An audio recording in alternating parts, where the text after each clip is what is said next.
Hello everyone, welcome back to another video on the channel. Today I will be doing a 2023 tier list for the chances for every single player to be in the round 1 team. So we've had a couple of weeks of pre-season now. We've got a good kind of gauge on who's doing well, who still needs time to develop, and who's out of sorts. But yeah, so I'll just be going through every single player and categorizing them, in my opinion, to whether they are a lock to the side, and then whether they are no chance, and then obviously unavailability as well. So let's just get started. We'll start with Liam Stocker. We'll just go from left to right. Liam Stocker, I think I'll say he's unestablished. I don't think he's no chance to be ready for round 1, but I think if he does well in the practice games, he could be an option off half back. That's because that's where he's going to be playing. So I think he's just going to be mainly competing with Nazaya for that spot. So if he works hard over the off season, he should be in contention, but I think Nazaya should start. But yeah, I think he's still unestablished. Jack Paris, I'd say he's no chance to start round 1. I think he's still got a bit of developing to do, and there's just too many players ahead of him at the moment, especially off halfback, and then even in the forward line as well. Sharman, I think he's a solid chance to start in round 1. I wouldn't say he's a lock, but he's a very likely chance to start because of King's injury. His only other competitor is Allison, and Allison hasn't made his debut yet, so he's a pretty good chance to start. Hunter Clark, if fit, I think he's a lock to start. Everyone around the club is excited to see what he's got in store. So I think he's a lock. He has to improve himself to the AFL world. Vital, I think I'll say he's unestablished. I think he's a chance for round 1. He's been doing well in pre-season, so might get ahead of someone like Ross or Jones or something like that, but yeah, obviously burning up the track, he's doing well. Seems to have realized that he needs to work a bit harder since he almost got delisted at the end of last season. So it's good to see that he's had a change of mindset and he's putting himself in contention for round 1. Ben Patton, I'll say he's a lock because we really need just that lockdown key medium defender, and Ben Patton is youthful. He does it really well as well. Seems to have regained confidence in his body. So it's between him and Webster or both, and I think if Ross was to choose between the two of them, it would be Patton, just because he's younger. He's had a almost all Australian season in 2020 by being the lockdown defender, so I think Patton gets the nod, gets ahead of Webster. King obviously unavailable with that shoulder injury. Connolly, I think at the moment he's no chance. Even though, as much as I want to say he's in contention, like there just hasn't been much excitement around him. I think he's still got the good skills and everything, but he probably just won't have done enough for round 1 selection, especially with Stocker coming in. Ryan Burns, I think he's unestablished. I remember last year, I think he played round 1, and I just didn't expect him to play. I thought there were so many players ahead of him, and he played. So depends on Ross's preferences, but Burns has been doing well as well, probably just as good as Vital. They've both been very exciting in this pre-season. Burns is obviously, from the games he's played in the AFL, he's got that nice burst from stoppage, he's got nice agility. He just needs to work on his kicking, and I think that's something that over a pre-season it can really improve. So Burns could take the next step in 2023, but we'll have to see. Keeler, I'm not sure if he's gonna be fit for round 1, but he's either unavailable or no chance, so I'll put him in. I think he'll be ready, so I'll put him in no chance because yeah, he's just going to spend a lot of the season in the VFL developing. I think we have Campbell, we have yeah, he's just too raw at the moment, so he needs to build his body up a bit and improve his overhead marking in order to make a claim for a debut. So I wouldn't be surprised if he debuted late in the season, but I'd be very, very, very surprised if he played early in the season, let alone round 1. And then we go to Nazaya. I think he's a pretty solid choice for halfback. I wouldn't say he's a lock, because obviously Stocker and Connolly and the likes. Like, there's a lot of competition for halfbacks, so wouldn't say he's a lock, but I think he's a very good chance to be there in round 1. Adams, I think he's no chance. He's still in the rehab group, so another interrupted pre-season, and he just really hasn't shown much in his time in the AFL. So I think there's just too many ahead of him. I think Highmore gets a game ahead of him. Van Ness, even, he's got a full pre-season under his belt, and I think he might be ahead. And yeah, I think the chances are just really low for Adams to be there in round 1. Allison, so obviously, as I mentioned earlier, it's between Allison and Sharman for full forward. Allison has been okay in the preseason. He's improved his running, which was one of the weaknesses in his game last year. So it's good to see that he's improved that a lot. He also scored a couple of goals and matched sim, but I'm pretty sure he was playing on Van Ness. So once he comes up against an established AFL defender, I don't know if he'll do as well. Yeah, so I think the coaching staff will opt for Sharman since he's already proven, and then Allison will just have to work his way into the side through the VFL if he is really a chance for selection early in the season. Max Heath, he might be a chance, but a very low chance. I'll put him at the very end. I'm actually going to move this around a little bit. So I think Burns is more likely than Vital at this point. Probably more likely than Allison as well. So that's probably the ordering I'll go with. These guys I won't bother ordering because they're just no chance, I think. So yeah, Max Heath, I wouldn't say he's no chance because of our ruck in problems, but like, I don't think he's ready for AFL yet. His development, he's actually, I'm pretty sure, ahead of schedule in development, but the plan was over like a 3-year period to develop him, since ruckmen and big men take a long time to develop. We only saw the best of Max Scorn after he was like 25 years old, so I don't think there's any rush with Max Heath, but yeah, I just think because of the injuries, I think I'll put him in the unestablished category. But if one of Max King or Jack Hayes was available, I'd say he's definitely no chance. But yeah, just have him in a very highly unlikely category. Angus McLennan, I think he's no chance. New draftee.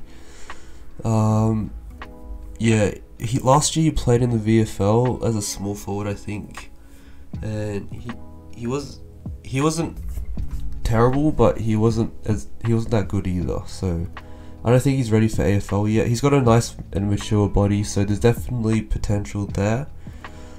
I'll chuck him over here ahead of Adams.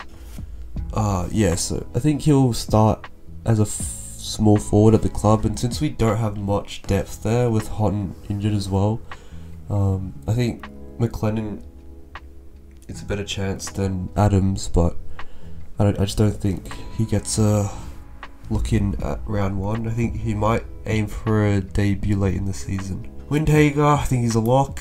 We've all seen his pre-season so far. The pictures coming out from the club, they've been insane. His progress as a young man has been really nice to see, so I think he's the biggest lock in the side so far. I'll chuck him at the very top. Owens, I think he's pretty solid, whether it be in the midfield or up forward, or even as a second ruck. Yeah, Lenny Hayes did mention that Owens is being considered as the second ruck, and obviously he can also play through the midfield as a big body. So yeah, and he also established himself as a pretty good forward last year, so he's got that versatility, especially with his height. Apparently he's almost taller than Josh Battle at this point, so could play as a key forward as well. So I think he's a pretty solid pick for round 1 as we try to invest in our youth a bit more. James Van Ness, I think, is probably no chance, but at the top end of no chance, because he's got a mature body. I think he just needs to work on his defensive craft a bit more. I think he's also been seen training forward a bit just because of our forward woes, so he's obviously being adjusted to suit the club's needs, and that could pave a path for him to get into the round 1 side, but I highly doubt it at this point, since Allison and Sharman are ahead in the key forward stocks, and then obviously our defensive stocks are pretty settled as well. Seb Ross, I think, is a pretty solid pick for round 1, but although I don't think he's as solid as we once would have thought. I think he's getting a bit older, and obviously Bytel and Burns are really pushing hard for a round 1 spot, so Ross could make way, but I think his leadership qualities are just too important to be dropped. So, and also he can still make a really significant contribution in games, so I'll put him in solid, but I think these younger kids are still ahead of him. Yeah, I think that's a pretty good spot for him. Gresham, I think, has to be a lock. Put him here. Obviously, one of our best players at his best, and provides a lot of X factor through the forward line and the midfield. So I'd love to see him play round 1.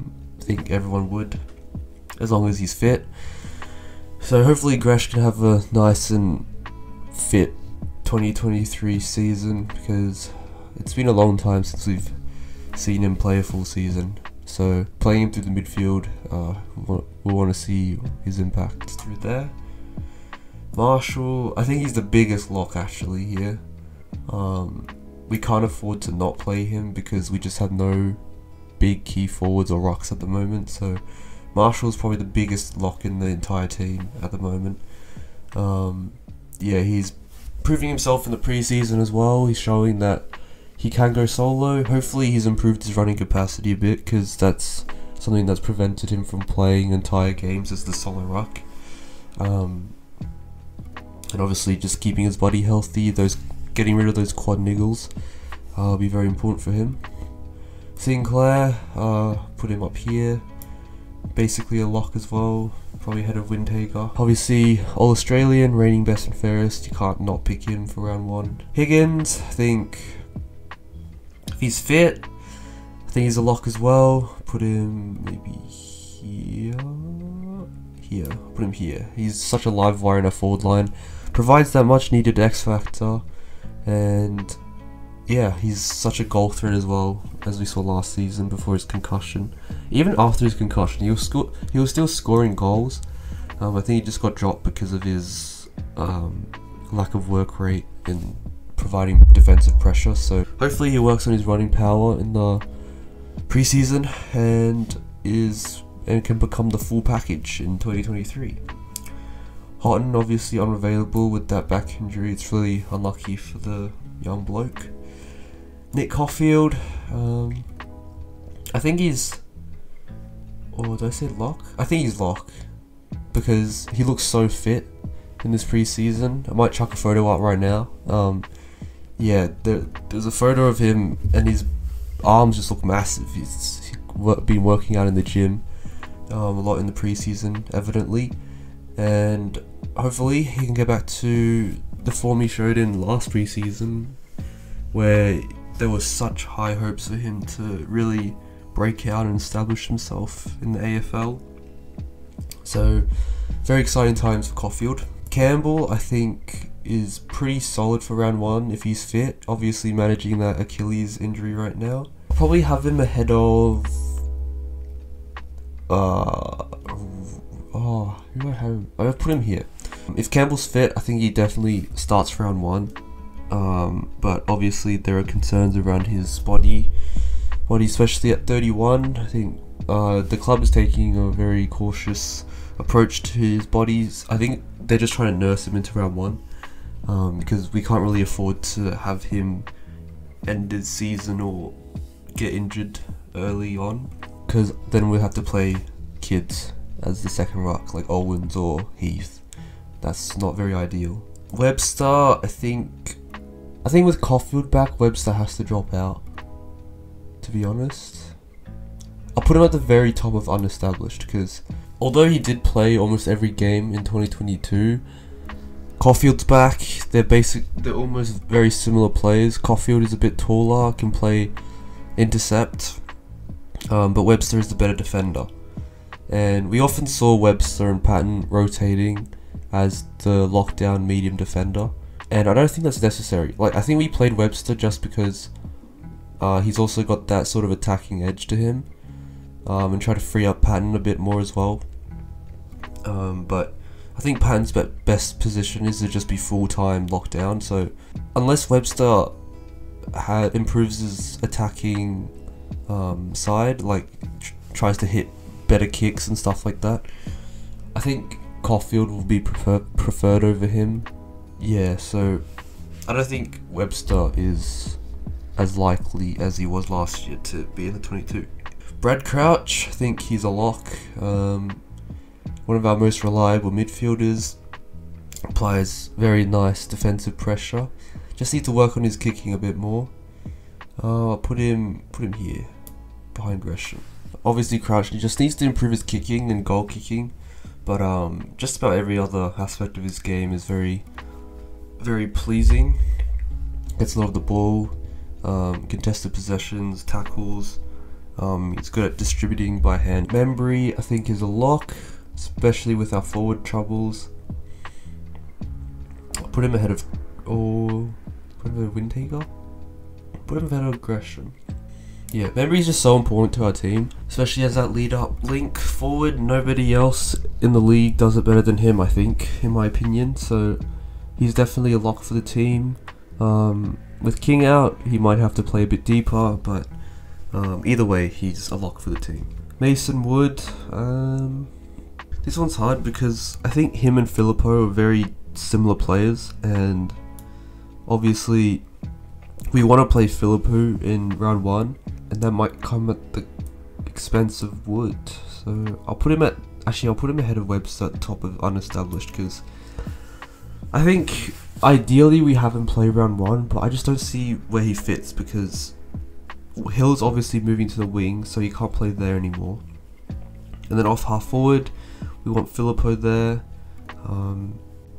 He could play as the third tall, maybe chip it in the rock. But then Owens is left out, so it's just kind of hard to fit him into the team as much as I want him to play round 1. But yeah, I'll put him in at the top of unestablished. I think, yeah, Hill's definitely a lock, so probably have him ahead of Crouch. I'll have him ahead of Crouch because Ross seems very keen to play him on the wing, and his foot skills are just so important, even though he's been a bit out of form the past couple of years. Hopefully, with Ross utilising Hill, he can get the best out of him again, and we have that damaging winger that we gave up so much for a few years ago. Jack Steele, our captain, I think he's definitely a lock. Just where does he fit? I think maybe honestly, nah, he has to be here. I think like Membry's more important to the team than Steele, but I think just since he's captain, such a good spiritual leader, I think he has to be there. Actually no, I'll put him ahead of Sinclair actually. I think Marshall is just indisplaceable because of our ruck problems. But yeah, Steele close second. There have been reports of him looking a bit proppy and a bit sluggish in pre-season, but hopefully that's just him like managing his body. Maybe he's got some small niggle that he needs to take care of, but hopefully that doesn't really affect his season, because that would be pretty disappointing. Then Jack Billings, I think Oh, I'd like to say he's a solid chance for round 1 because obviously he's rated pretty highly internally because he's very good at leading up and providing an option up the field. And obviously we all remember what he did when he played half forward in 2017. I think had like 60 scoring shots, which is insane for a small forward or medium forward. So hopefully he can get his body right before round 1 and has a good run at it. I really want to see him play half forward again because he plays so well there. I don't know why any of the coaches tried to play him on the wing, because that obviously just didn't work. All he did was get cheap marks and cheap touches. Didn't really have much of an impact. I'd much rather 15 disposals and 2 goals than 30 disposals and 15 marks for no reason. So hopefully Ross sees the light and plays Billings in the forward line. Then we have Wilkie. I'll put Wilkie as a lock. He's definitely a lock. Where does he fit though? I think head of Gresham. Yeah, he's so versatile and just so important to our backline. He can play on small, he can play on tall. Yeah, he's just too important to not have up here. So Wilkie definitely a lock for round 1. D-Mac, I think he's a lock as well. I'll have him here. I think he's one of our most important players at the club because of his defensive wing role. No one else can play it like him, so he's definitely a lock for round 1. We saw how much the team missed him when he got injured against Brisbane. That was when our season just went into free fall, and we obviously missed his defensive presence there and his toughness. Jack Hayes unavailable, obviously. Cordy, I think he could play forward. I don't think he's a chance to play defense because of how solid our backline is right now. But I'll keep him here, yeah, ahead of Stocker, behind Bytel.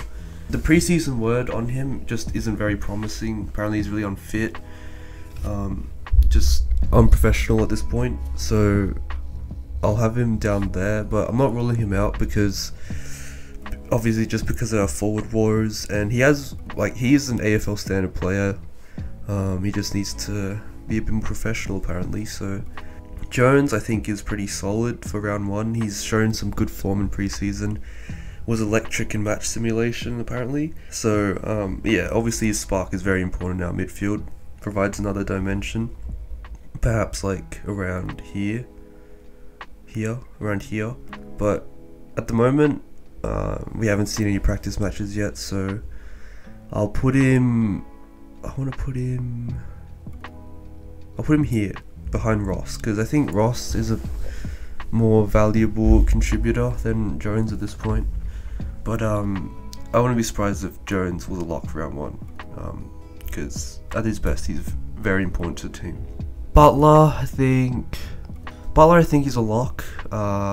Is he a bigger lock than Higgins? I think he's above Higgins. His forward pressure is just so good that no one matches it in our team, and obviously forward pressure is such an important part of AFL, so he has to be there.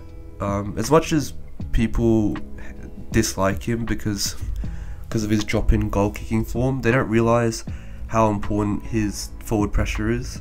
So they just neglect him, want him to get dropped and everything, but they don't truly understand his role in the team. So he's very important. You just have to understand that without his forward pressure, it's just so easy for teams to rebound out of our 50. Like, it's already easy enough with him in the team. Without him, every single time the forward enters our 50 and we don't score, the other team is just gonna rebound straight off, and then off they go. And we saw Ben Long play that role when Butler was out in 2022, but obviously Long has departed the team. And if you look here, like, I don't think anyone else can play that role unless there's like a role change. I think Patton tried to play there a little bit, and that was a disaster. Billings isn't very fast, so you can't really do that. Owens isn't very fast either. These guys aren't forwards. Jack Paris maybe, but I'm pretty sure he's been training at half back, so unless there's a role change for him again, yeah, he won't play there. But he's probably our best option if Butler doesn't play, and that's just a huge drop. So Butler definitely a lock for the team. Howard, he's also a lock. I'll put him ahead of Butler, but behind Crouch, I think, because Howard just really needs to improve his intercept marking and one-on-ones in general. He's often caught out of position, and because he likes to zone off a little bit to help out, but like, what's the point in zoning off if you're not going to intercept mark, and if you're just going to spoil every single time? So I think he really needs to just understand that if he wants to be attacking zone off, then the cost at which he lets his opponent run free, kick an extra goal or two, he has to be able to intercept mark and then set up an attacking chain, because if you're just going to zone off and then spoil the ball, that's pretty much useless. You might as well just stay on your man, because like all of our other defenders, they pretty much all can spoil the ball in a one-on-one contest. Obviously situations vary, but it's very unlikely that without Howard zoning off, that we concede more goals than him actually zoning off. So yeah, I don't have him like complete lock, but he has to be a lock because we just don't have any 200cm defenders apart from him.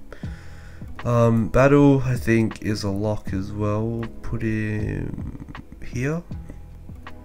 He's a very good third tall. Obviously Cordy rivals his position now, and Highmore will also be trying to rival his position too. Put Highmore in unestablished, around here somewhere, around here.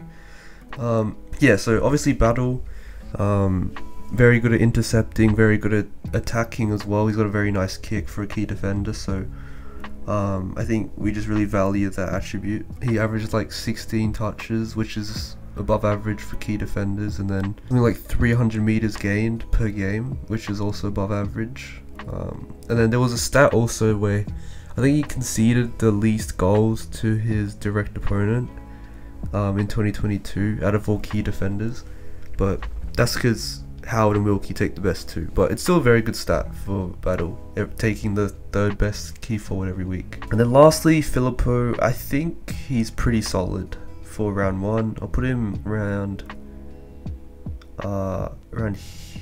here. Put him here, behind Ross. Yeah, Filippo showing very promising signs early on. Obviously still a little bit raw. He's like one of the youngest guys from his draft class, so one of the youngest guys in the AFL at the moment. Obviously we've all seen his upside, his huge left boot. He's very tall, very big, so those are some very valuable assets in the modern AFL game. He's got X-Factor class in the forward line, so I wouldn't be surprised if he's named either on the bench or off half forward in round one. But yeah, that should do it for this tier list. So we've got a few locks here, I think. So I think 17 locks, and then 5 other spots that are being forward out. I think. So this is the full forward spot, this is the halfback spot, and then a few bench spots as well, I think. Yeah, I think this is basically how the team's gonna pan out for team selection. A few of the younger kids, no chance, a couple of injuries, and then some unestablished players who will be looking to knock on the door of selection, and then some pretty solid players for round one. Obviously a few of these players will miss out, but they're all fighting for that spot. It's good, healthy competition within the squad.